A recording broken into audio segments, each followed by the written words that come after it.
Hey everybody, welcome back to my Bake Like a Pro YouTube channel. Every week I enjoy homemade pizzas. That means I've got to make pizza dough every single week. And here we are again, and I'm going to do another pizza video. So this recipe is going to yield two very large pizzas. I have 600 grams of pizza flour, which is 4 cups, and you can also use all-purpose flour. You'll also have amazing results. 1 2/3 of a cup of room temperature water. This is 390 grams. A half an ounce of olive oil. This is 15 grams. 2 teaspoons or 10 grams of salt. And our last ingredient, a half a teaspoon of instant yeast, and that's 1.5 grams. So those are the ingredients. Let's get started. Into my mixer, I'll get all of my flour, my instant yeast, and I'll just give that a little stir. I just want to kind of disperse that yeast in there, just hide that, just like that, so that flour kind of hides that yeast from the salt that I'll add in now. We can give that another little stir. That's good. My olive oil. And I am going for a 65% hydration. So if you use this ratio that I'm using here, you are always guaranteed a very easy working dough.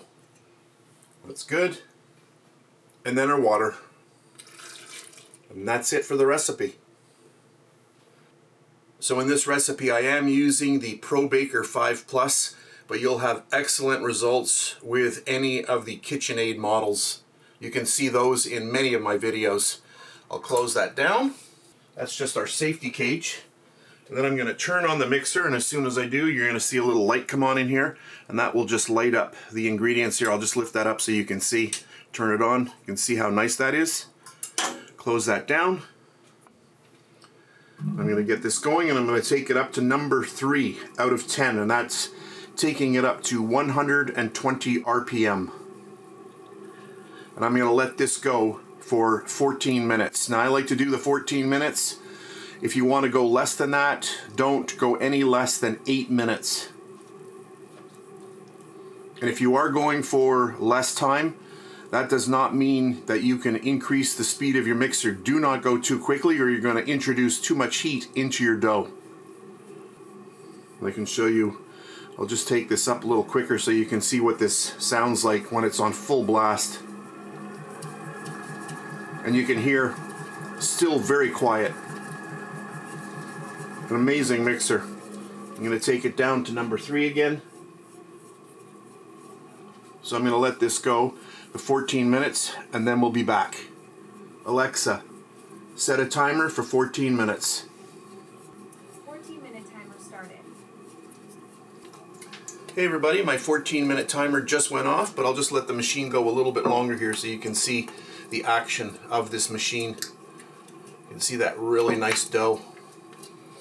I'm going to lift this up and check this dough out. Look at this.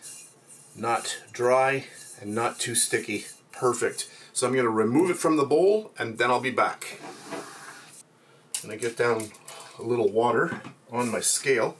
That just helps with the dough not sticking to the top of the scale. And the first thing I like to do is just get a nice reading of our total dough ball weight. And we're at 1005, so 1005 grams. So it's super easy. We're just going to split this into 2, so we know it's just over 500 grams each. Okay. Get that on there. 500. That was just over. There's 544. So you just basically just cut off 50. There we go. 501 on that one. Then we just add this on here. So cut and add, cut and add. 505. I could take a tiny piece off if I wanted to. Get that on there. We're at 499. So anyway, I'm just going to leave it like that. So remove this. Super easy when you're weighing your dough. So now, the very relaxing part, I just want to make sure that I'm in the middle of the frame here on the camera. So you got your dough. If you have any of your little pieces, always put them into the middle here.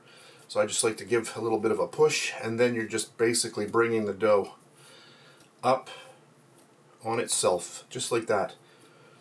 And at this point, try not to add any flour to your table, because if you do, then you're changing the recipe. You're going to dry out your dough. So basically what I want to do here is I'm going in and I'm turning. So I'm applying pressure on the bottom of the dough ball. I'm going in and spinning. So I'm pushing down. And what that's doing is it's pulling all of that dough down to the bottom. Just like that. If you want to finish it off and be a little fancy, you can just give it a little roll. Oiled bowl. And then just drop that right in there. That's number one. Go for number two. Look at this, you can already see yeast reproduction happening right here. A very good sign. Push everything in, bring it in. You can see how relaxing this is. Bring it over, and then the same thing again. Just slowly get in there.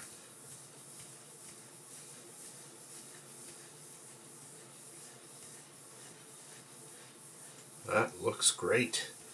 Give it a little bit of a roll, and then right into an oiled bowl. Perfect. So here we have both. So all I have to do now is spray both dough balls on the top with a little bit of olive oil spray. That will just keep them from drying out. So I'm going to do that now, and then we're going to put plastic wrap on both bowls.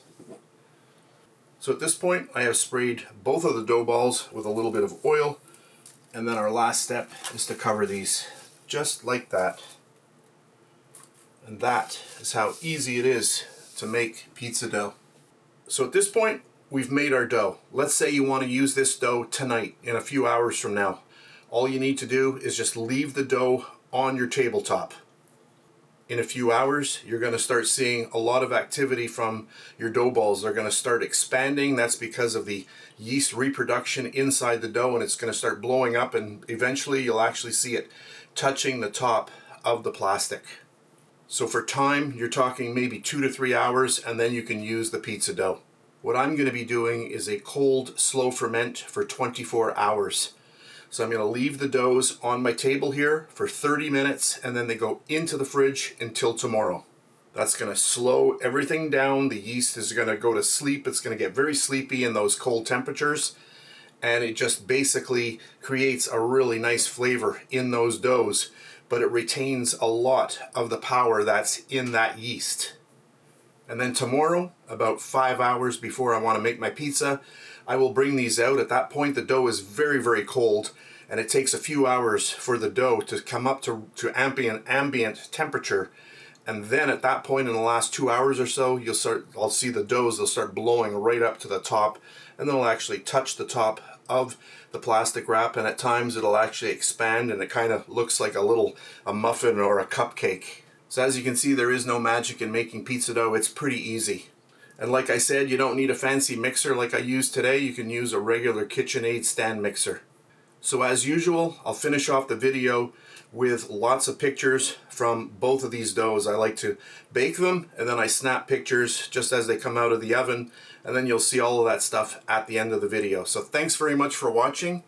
If you enjoyed my video, please give me a thumbs up, subscribe if you wish, and if you're on Facebook, I'm also over there at BakeLikeAPro. So that's it, and I'll catch you on the next one.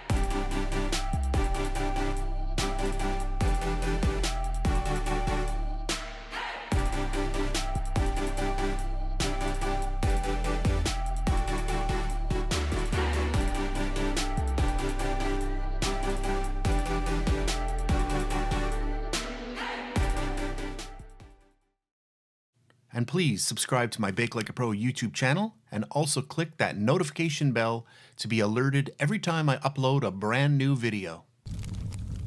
If you made it this far, thank you very much for watching. On the screen now, you can choose a video to watch, or you can also click and subscribe to my YouTube channel. And thank you once again for taking time out of your day to watch my video. I really appreciate it.